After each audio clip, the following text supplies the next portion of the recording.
Okay, so the aim today, I've got a couple of hours free. I'm going to try and get that exhaust off. It's been quite stubborn with the collar. So yeah, let's wheel the AGS out and make a bit of space to work on the Ariel. Let's see how it goes. The aim today is to try and get this, finally, try and get this stubborn collar off, if you like. So I've already lost the end of one C spanner. Bought this one off eBay, but it's quite a thin sort of material, and that's started to sort of lose its shape. So I've also got now a King Dick one, so that's pretty heavy duty. So fingers crossed, providing I haven't deformed the actual cutouts too much, which is a danger there. I did put some heat on a couple of weeks ago. Still wasn't able to sort of free it off, so I think we'll give it another go today, before we start looking at sort of worst case scenarios of potentially maybe welding this onto the collar just to sort of crack it off, if you like, and then obviously have to grind the weld off to take that back off. But yeah, that's worst case. So yeah, let's start that today, see if we can finally get this off. Okay, so it's been, I think the last video was April, beginning of May sort of time, when it was finished, and we are now December, a couple of weeks out from Christmas. So what's happened to the bike? Not a huge amount in that sort of time frame. Spent a bit of time obviously insulating inside the workshop here, exams at work, etc, etc. So what we have done then is started taking some parts off, done a bit of sourcing through like the likes of Dragonfly, eBay, for some of the missing parts. Try and get those, especially any tinware we might want to sort of dry fit prior to painting, so we're not having to manipulate after paint's gone on and cause problems that way. So I'm going to try and source as much as I can of those parts before we then send off parts off for blasting and paint. So yeah, let's talk quickly through where we are so far. So very quickly then, so removed the headlight and the speedo that was on here.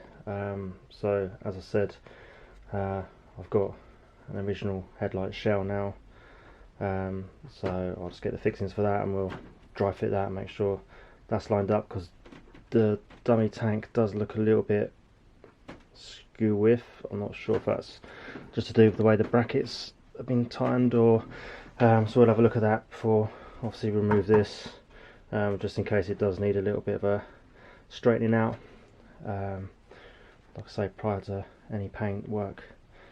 So that's the front, sort of where we are with that. Obviously got rid of that old crumbly seat that wasn't standard anyway, so that's gone now. Battery, get a new battery holder, because this is definitely not, definitely not standard. It's quite large as well, and I think what the previous guy's done is obviously cut along here and then bent the bodywork inwards, so carefully pull those back out, put a bit of weld on those for obviously where it's cut, and then obviously we'll order a new carrier, the correct carrier for that. So that's that to do. Fuel tank wise, it's looking a bit, there is a bit of corrosion and a bit of rust in there. I don't believe there's any new tanks available, so clean it up the best we can, and then obviously try and seal that, I should imagine. We've removed the tail light, ready, silencer hangers, silencers are gone. Obviously we've still got this one to get that collar off, but I think I've tried again today.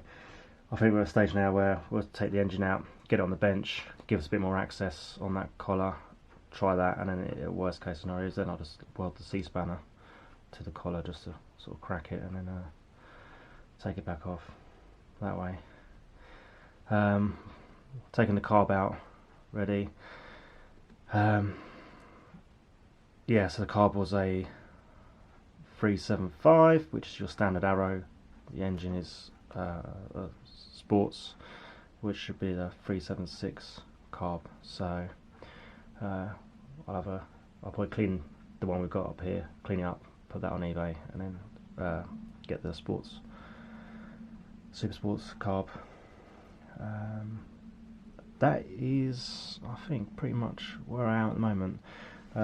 So parts sourced, got, I don't know if you see, that's the lower rear chain cover, so I'm going to just dry fit this in a minute to make sure that yeah, there's no manipulation needed prior to both of those go off for paint, so we'll do that in a minute. But yeah, that's sort of all we are at the moment. So I know it's been quite a few months and haven't really sort of progressed massively, but yeah, hopefully the next couple of months get a bit more work done. That's it.